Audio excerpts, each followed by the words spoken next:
Italian style.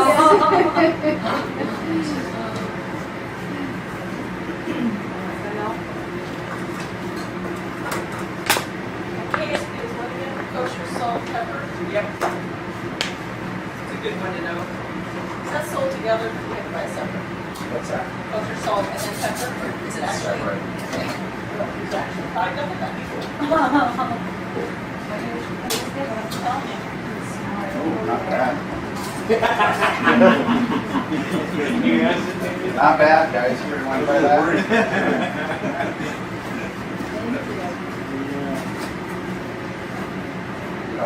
Wow.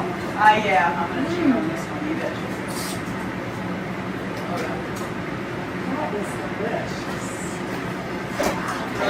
So on these sauces, I wanted to kind of spend a little bit of time, and we're not going to have to tighten or thicken this sauce here. But if you did, there's a big difference between using roux, which is flour and butter, and then you cook that down a little bit, and that's used as a thickening agent. Or the other option that we have is to use a cornstarch slurry, which you have to use cold water. You mix this in, and then you have to bring your sauce to a boil. If it's not at a boil and you add in the cornstarch, it's not going to work. If it's hot water and cornstarch, it's not going to work. So, but this is a non-fat approach to thickening your sauces. This has fat in it because of the butter, and then of course the gluten from the bread products. That's good. How you I'm doing thinking there? at this point, do you really worry about the fat here? No, we don't. Never trust a skinny cook. How's that? I think it's all melted actually. Okay. So this sauce is ready. We're just going to set it off to the side. Okay. Thank you very much. Don't you read about the suntan, Sharon? Yeah, you feel it? Okay, for our last sauce. Do you want me to keep stirring?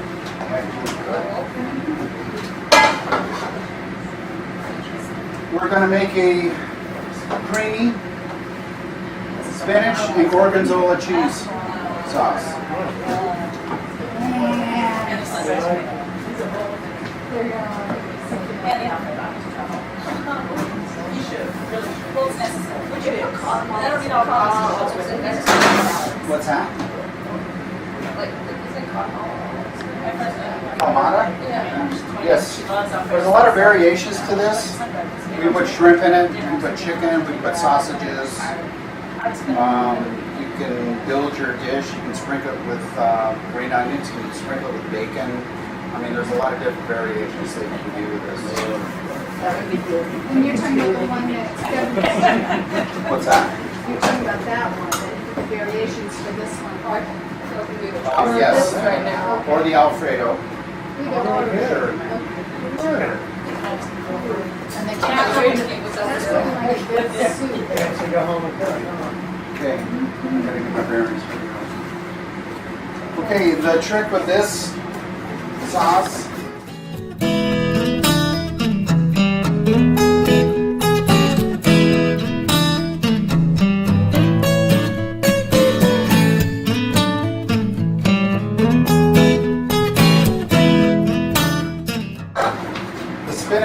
Has to be frozen.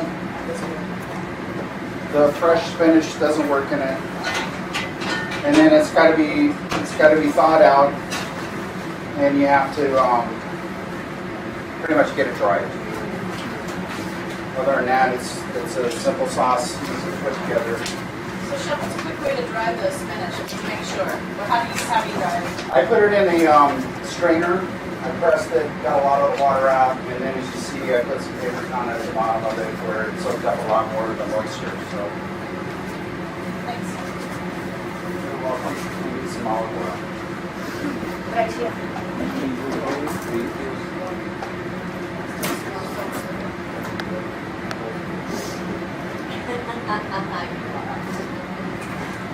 So this one, hot pan, put the garlic in. Excuse me. This You got any?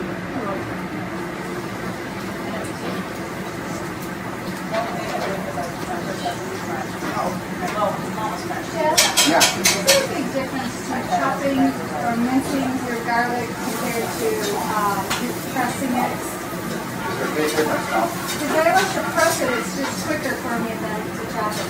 Oh, is it? Yeah.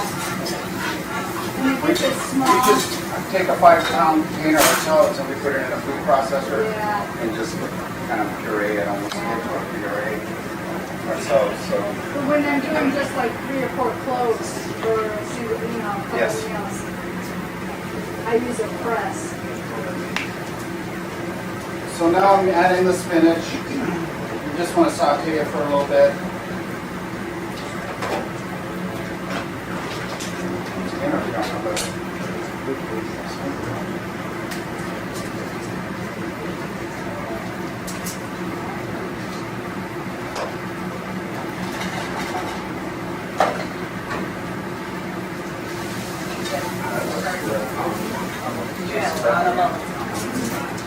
Ooh, look at that boil.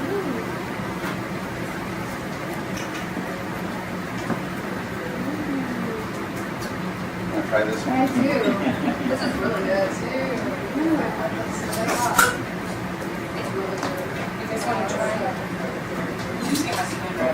I'm gonna wait for noodles. Can we wait for noodles so that any more?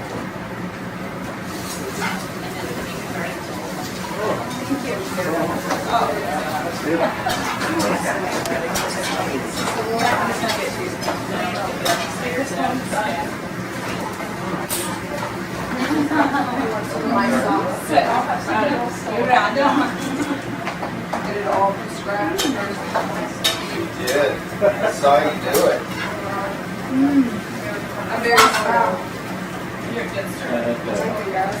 That you got bubbles going That's on just there. fat. Fat for left of it. And it just like soak them up. I like this. Okay. It's the ruby knife.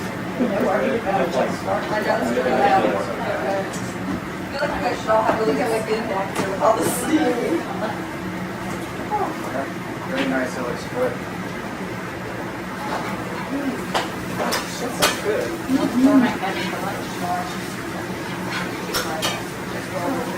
My jeans getting tired.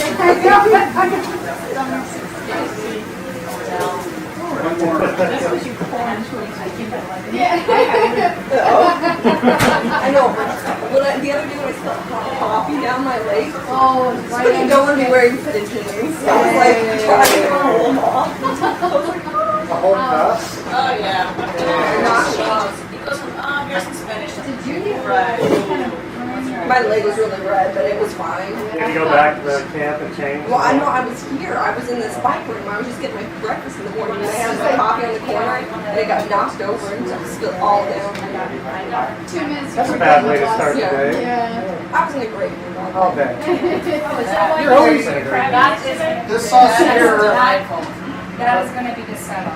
I sauteed the spinach a little bit. I've added my cream now. I'm just going to get this up to temperature. You can see all these sauces are pretty quick to do.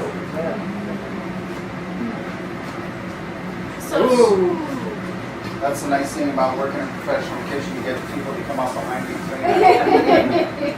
Actually, we're supposed to do that ourselves. so hey Jeff, let's say that I wanted to make this and would you recommend making it like the day before, like some of these sauces to let the flavors meld, or sure, I mean, what would you On cream sauces, it becomes a little more difficult because they can break on you when you go to eat them.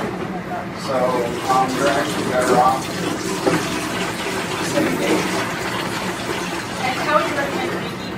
So like let's say I did it just watching afternoon, but then my dinner party wasn't until 7. I would just do it over a really low heat and then just keep stirring so you don't burn it.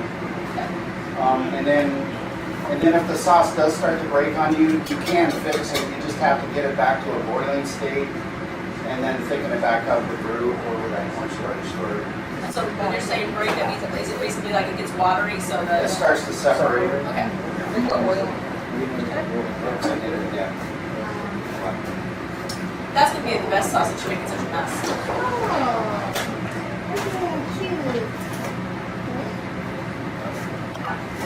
And then like chef, with the basic Alfredo, we can also add the chicken later on. Yes. Add the shrimp later on. Yes, absolutely. I like taking my chicken and then doing a seared Cajun Yes. chicken. Put that on pasta. It's good. That's how I got to how I am. So.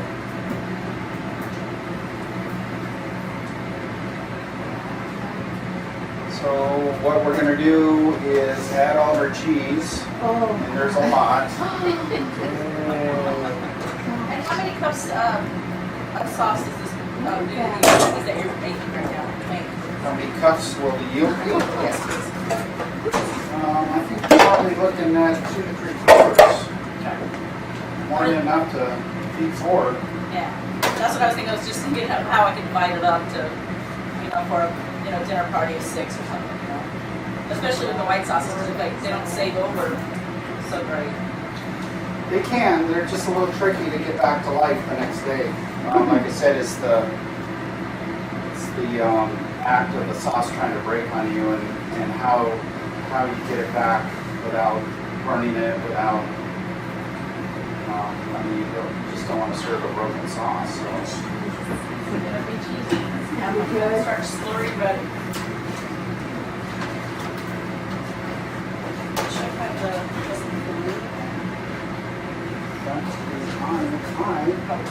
Should be boiling. Anybody got any questions on what we've done here so far?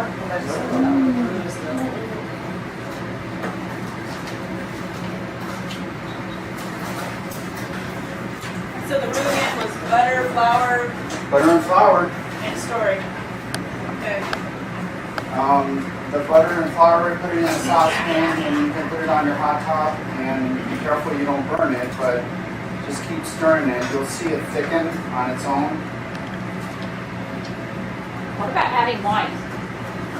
Do you Wine add to your to- sauces, absolutely. to the wine? That's another variation of what you can do here. Cherry is really good in these sauces, but it will turn your sauce Good legs in it. When you drink it. Oh, you put that in the center I put anyway, so it's kind of already off anyway. Ah, good. Grammar name. I'll think of it. Out of the box. I'm sorry, I had to buy 17 stores. I'm just talking about my pasta sauces. I don't know where that bottle of wine went. Oh, yeah. I'm trying. I'm going to add the rest of the gorgonzola and stir it in. I like to get it to where you actually, when you have the sauce, you have some chunks on it, so when you bite into it, you get a good pure flavor of the gorgonzola. Yum. This one's really yummy. You mouth water. I got my screwdriver. One for this chef? I am thinking. And that is how you start and make 6 sauces.